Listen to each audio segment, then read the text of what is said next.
Hey folks, DolfanDale here, and I am doing something unusual. I'm going to give you a year-end list. I haven't really done one of these in the past. Not that I can remember, but I'm getting old. It's possible. I don't think so. Anyway, I'm about to tell you my top 15 hard rock and heavy metal albums for the year. Now, 3 of them won't count in the countdown because they're cover albums. And how do you rank those in there? If you're doing a cover album, you're probably picking hits, right? So isn't that kind of a unfair advantage? But I love these cover albums, so I'm going to show them. The other thing I'm going to do a little differently is I'm going to kick it off with giving you albums that were on my wish list that I never got to buy. And I'll look for feedback on that. But the other thing I also want you to consider, because this is going to be a real oddball list, is that remember, I come at this a little differently. I love my Christian metal. There's a lot of it in here. Also, so I probably spend more money.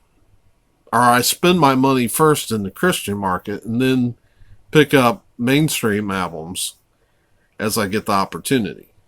Which is why most of the stuff on my wish list is mainstream. But there are some mainstream albums in my top 10 or top 15. So anyway, I'm talking too much. Let's just get into this stuff, all right? So first off, let's go over my wish list that never got picked up. So one of the albums was Testament, Titans of Creation, which I'm hearing good things about, and I like thrash. So Testament definitely was on my wish list. It just didn't get bought. How about Axel Rudy Pell, Sign of the Times? I keep hearing about this guy, this guitarist, and I want to add him to my collection, but haven't pulled the trigger yet. Ozzy Osbourne, Ordinary Man. Don't have, well, money. All comes down to money. Armored Saint, Punching the Sky. Also hearing good things about that album. Maybe one day I'll find out. Orianthi. Oh, now I've heard mixed reviews on that one, so I don't know if I'll go after that one anytime soon or not. If it's poppy, I probably won't. Anyway, John Petrucci, Terminal Velocity. Yeah, I've listened to a few clips just briefly. Sounds like it's a pretty hard rocking instrumental album, and that's got my interest. Thunder Mother, Heatwave, a group I stumbled on a couple years ago, and I know they've had a lot of personnel changes, but I definitely would be interested in hearing the new Thunder Mother. George Lynch and Jeff Pilson, Heavy Hitters. And I've gotten to appreciate George Lynch over the last several years. And then Mega Jeff keeps talking about Thor, and Thor had an album come out, Rising. And I picked up the Christmas album, Christmas in Valhalla, and enjoyed it. And so I'd be interested in picking up that Thor. And then finally, one that I don't know how I forgot. I'm not going to be able to tell you the title. I'll probably put pictures of most of these in the video. But Fate's Warning has a new album out. And I have not gotten it. And I've been real close to pulling the trigger on that a couple times. So those are albums you won't be seeing because I don't have them yet. And feel free to, kind of tell me what I leave me some comments about what I need to pick up, what I'm missing out on, and what are your favorites of those that I listed, that so I know how to spend my money the best way possible. So, all right, now we've taken care of that. Let's look at these cover albums. The first one I picked up was back in early. It was like January or February, and it's Jorn, Heavy Rock Radio 2, Executing the Classics. Love this CD. Got lots of great cuts on here. I love it. I love the cover of the Eagles' Hotel California. Man, Christopher Cross's Ride Like the Wind. Needed to hear that song done that way. Love it. And there were a lot of other great covers on this album from Jorn. And that's Heavy Rock Radio 2, Executing Classics. It even made me go back and I got the first one, and it's good too. Next up, Sabbath, Vertigo. And this is basically a covering of the first Black Sabbath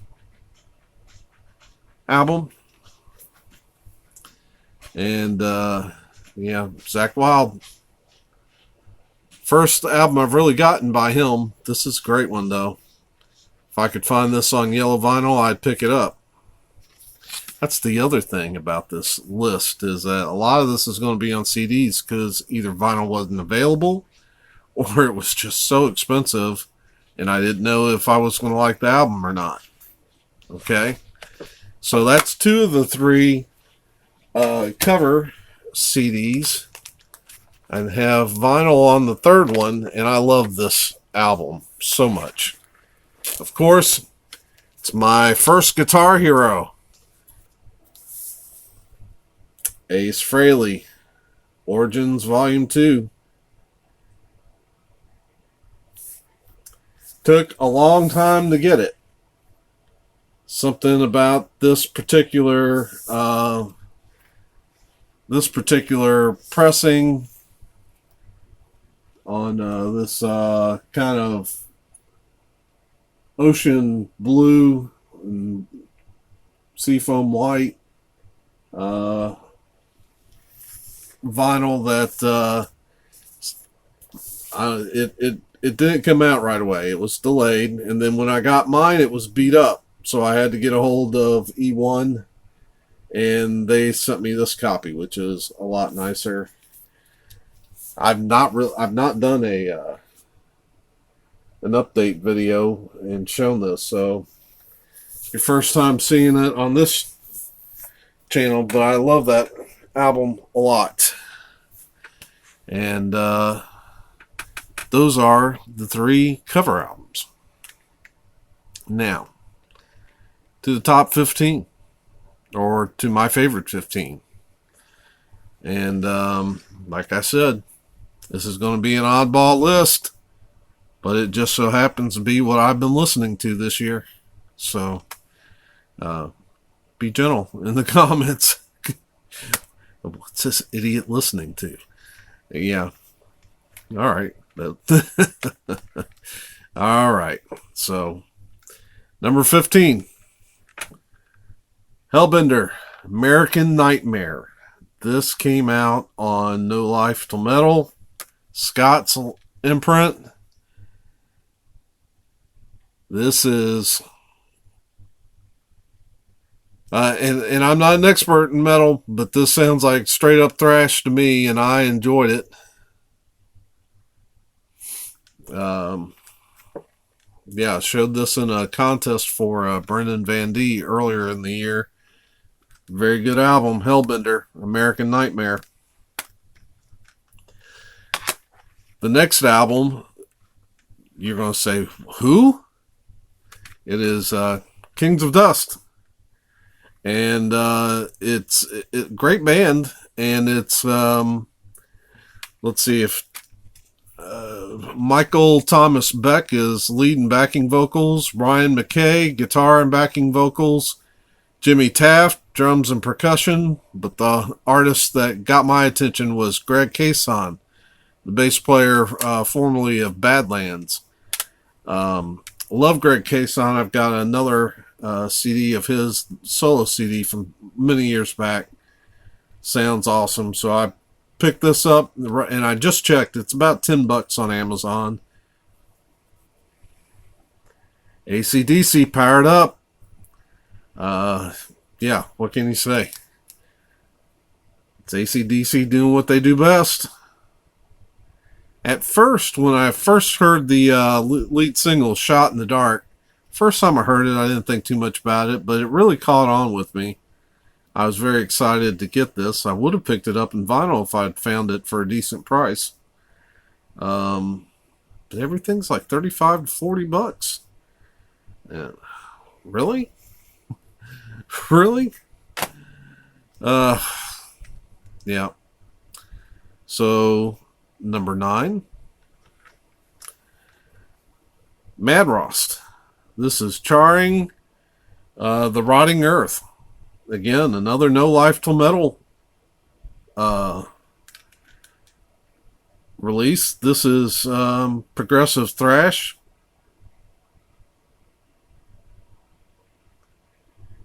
And that's part of what I like about it, is that it's a little different. This isn't a copycat band of any sorts. And it might have finished higher up in my list if I had had it longer. But I have only had it a few weeks. But it's a good album. And I may regret not having picked it up on vinyl.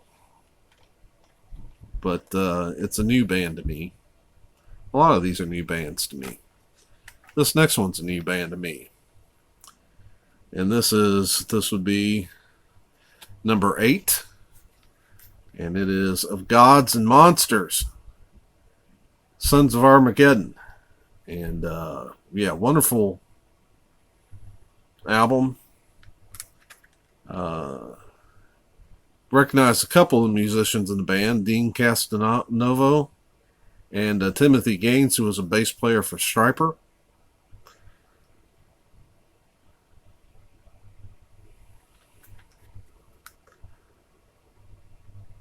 Looking forward to getting vinyl on this. The vinyl has not been issued yet, but I do have it pre-ordered. So looking forward to that. This next album, which would be album number 7, I may have to hurry and get back on line and order it, because it's a great album. It's called The Waymaker, and this is, I never get his last name pronounced right, Christian Lewingenen. No, that's not it. That's not even close. It is Lil Jigrin. You tell me. Well, wait a minute. I gotta get it up there so you can see it, don't I? But he has been in a lot of bands I like, most notably Narnia and Audio, I'm about to say Audio Slave, Audio Vision. Anyways, great power metal, and man, they do a killer cover of Stryper Soldiers Under Command on this. And yeah, I need to get this. I need to grab this on vinyl while it's still, hopefully the price hadn't shot up to anything outrageous. The next album, wow, glad to have this band back. And this is a really killer album. At number 6, Bride, This Is Your God. And they're killing it. There's track listing. Dale Thomas stays busy, doesn't he? Now, I love the band, and I don't mean anything personal, but I gotta say something that's been on my mind ever since I seen that card. Troy Thompson, the guitarist, kind of looking like an angry David Spade, don't you think? Yeah, sorry. But, yeah, Love Bride. And glad they're from used to be from Louisville, so glad to have them back and have them rocking hard, man. So now we're into the top 5, and let me say some of this ranking that were like clusters in my mind. So the Bride album was kind of in a cluster with the next 2 albums, and I was kind of jostling them around, and in my mind as to the ranking. I'm pretty satisfied with the way I've got this. So the next one, number 5, Chris Manning, the only non-group I've gotten this in this list. This is Destination. And this, at first, I wasn't totally overwhelmed with it. I mean, it when I first heard some of the stuff, it's a hard rock album, but it's not super heavy. It doesn't really punch you in the face. But man, there's some good guitars on here. Bruce Kulick is on track 2. But the more I spun this, the melodies, his way with the melodic line,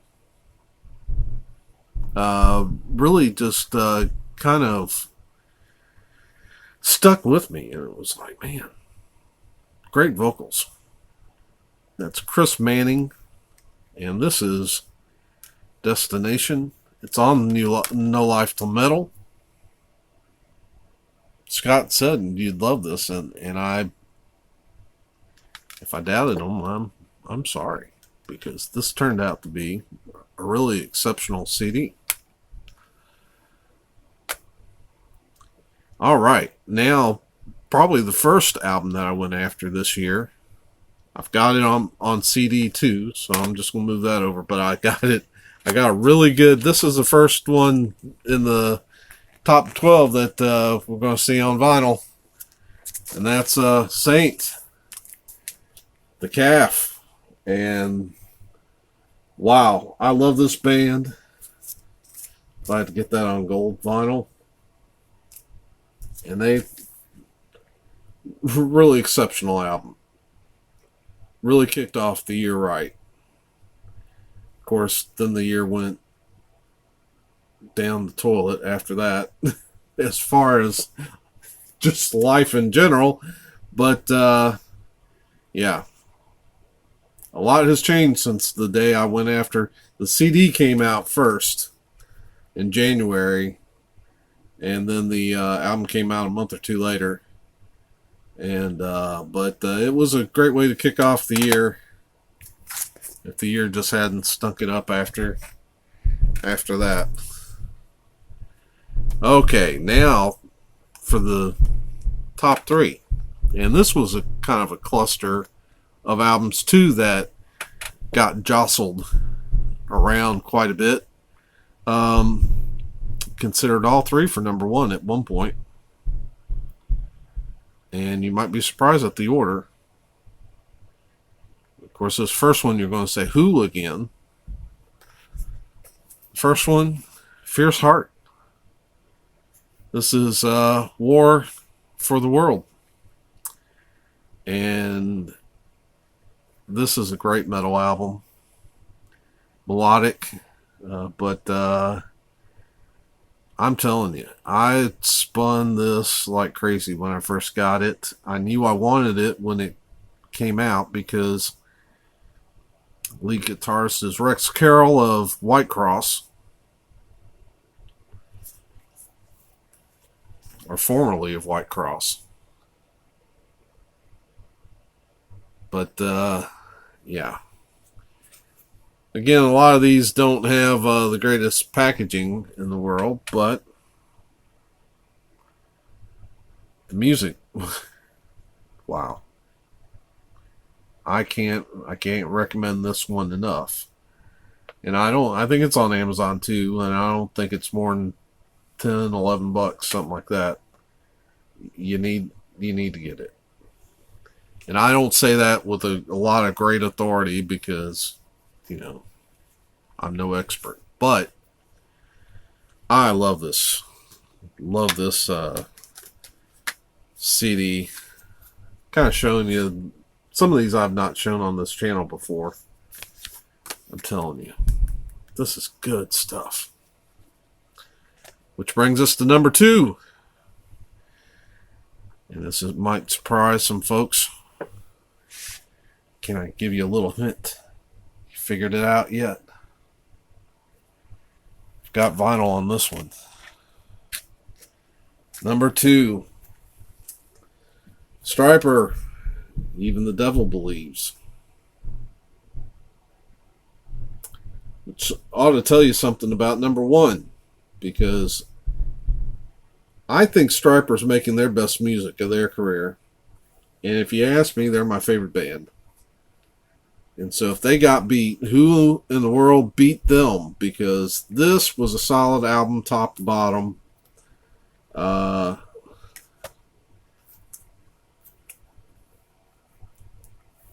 Maybe not my favorite Striper album, but not far from it. I mean, this is a really good album.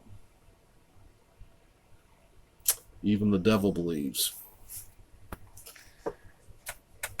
So, if Striper, my favorite band, with a really solid album, didn't take the number 1 spot, and boy, I probably had them penciled in there for a long time. Which one did? This album, the number 1 album on my list, I listen to over and over again. Man, every time it comes on, it's like a shot of adrenaline. Primal Fear, Metal Commando. Crazy good album. I wish I had gotten it on vinyl. It's probably out. This is what I hate. The albums come out. I'm not going to drop 30 bucks on an album that I don't know if I'm going to like it or not. Then by the time I get the CD, because they're more prevalent, and I spend the CD and like it, then by that time the prices have doubled on the albums. So I'm going to be chasing a lot of Primal Fear this year. I'll try to get this on vinyl because it's absolutely stellar. I can listen to this. Even the more melodic songs are just outstanding. And yeah, this is my first Primal Fear CD. It definitely won't be my last. And there you have it. There's the top of my hard rock and heavy metal albums. And I know that's a bizarre list. It's okay. And feel free to give me some input. What did I miss? What do I need to go back and get? And yeah, that's what all these lists are for anyway, to have fun with. And I'm enjoying watching everyone else's list and learning. And so anyway, hope you're having a great day. Hope this new year is outstanding. Man, we've all been through it. We we could use a really good year. We're going to hope that 2021's that year. And so for me and Jake and Aretha, we're glad you stopped by here. Hope to see you again soon. Peace.